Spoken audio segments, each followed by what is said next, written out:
Wag na sanang magalinlangan, damdamin ko.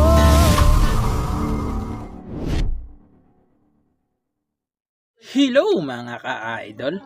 So ngayon meron na naman akong ituturo sa inyong napakagandang kanta. So itong kanta na to is naturo ko na dati, no? Pero strumming yon. So dito is reggae naman. So yung title pala nito ay yung Sana'y Pag-ibig Mo'y Tunay Na by J Brothers. So napakaganda ng kanta na to, no? So gagawin natin naman siyang reggae version. Okay? Kasi dun sa tutorial ko is strumming yung una. Okay? Kung gusto niyo naman ng strum, so hanapin niyo lang dyan sa mga video natin. So dito muna tayo sa reggae. So yung reggae pattern natin is magiging dalawang klase. Okay? So yung una is ganito lang siya. So yung lagi lang natin itinuturo, yung magbe-bass kayo na isasama niyo yung string. Okay? Para ganito siya. Ganyan. Pagkatapos, strum down, tap sa string, strum down ulit. Okay? Kada chords 2 times nyo gagawin yung reggae na yan. Okay? So sample, ganito siya kada chords. Isa pa. Tsaka nalilipat. Okay? Pag yung chords naman is nasa loob na naman ng open, close parenthesis, isang beses nyo na lang gagawin. Okay? Pag yung chords nasa loob ng open, close parenthesis, ganito na lang. Lilipat ka agad. Okay? So, sana malinaw, no? Yan lang kasi lagi yung tinuturo nating reggae para mas madali lang sa mga beginners. Okay? Madalian yung mga beginners. So, ngayon, proceed na tayo dito muna sa kanyang whole verse. So, yung whole verse niya dyan mga ka-idol, no? Is G. Ayan, so yung G sa 3rd fret na kabar. Dito naman sa 4th fret, 3rd string. Sa 5th fret, 5th, tsaka 4th string. Okay? G. Tapos sunod is C. So yung C, same lang yan sa 3rd fret pa rin na kabar. Dito naman sa kanyang 5th fret, 2nd string, 3rd, tsaka 4th na. Okay? Ayan, C. Sunod is A minor. So yung A minor, 5th fret yan, nakabar sa 5th fret. Sa 7th fret, 5th, tsaka 4th string. Okay? 7th fret tuloy. A minor. Tapos pupunta kayo ng D. So yung D, 5th fret pa rin yung bar. Dito naman sa kanyang 7th fret ulit ay 2nd string, 3rd, tsaka 4th. Okay? Ayan yung kanyang D. Okay, ayan. Pagkatapos niyan, so sa baba naman na chords binukod ko kasi may open close parenthesis na, no? So yung chords dyan is G. Lang ulit, babalikin ng G. C.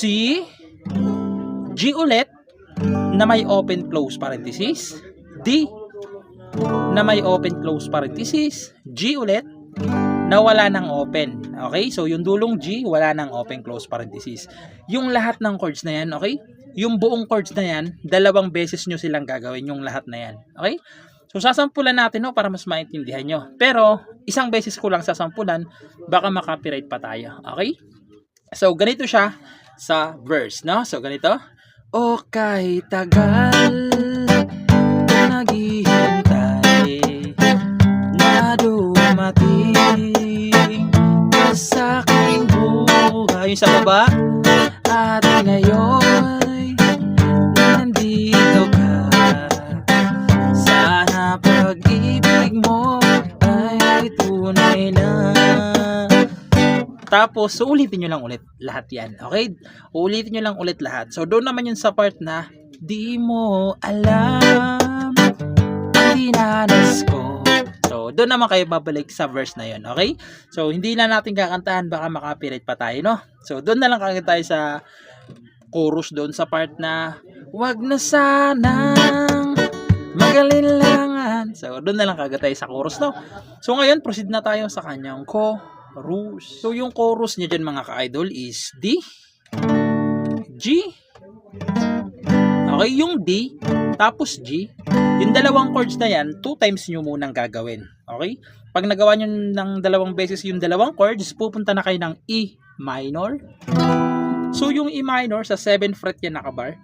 1, 2, 3, 4, 5, 6, 7, ayan.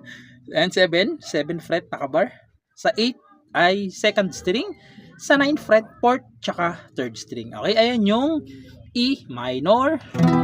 Tapos pupunta kayo ng A minor naman. Tapos D. Tapos G. Okay?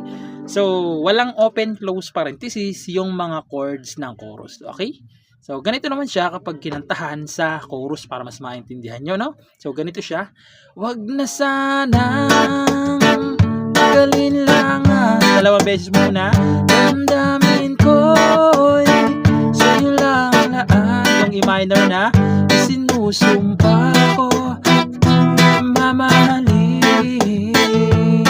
Sana ganon ka rin sa akin.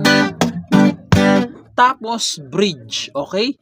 Bridge papasok doon sa part ng mga pangako nila'y naglaho. Okay? So para diretso na tayo. So yung chords naman ng bridge is G, C, G na may open close parenthesis, D na may open close parenthesis, G na wala ng open close parenthesis.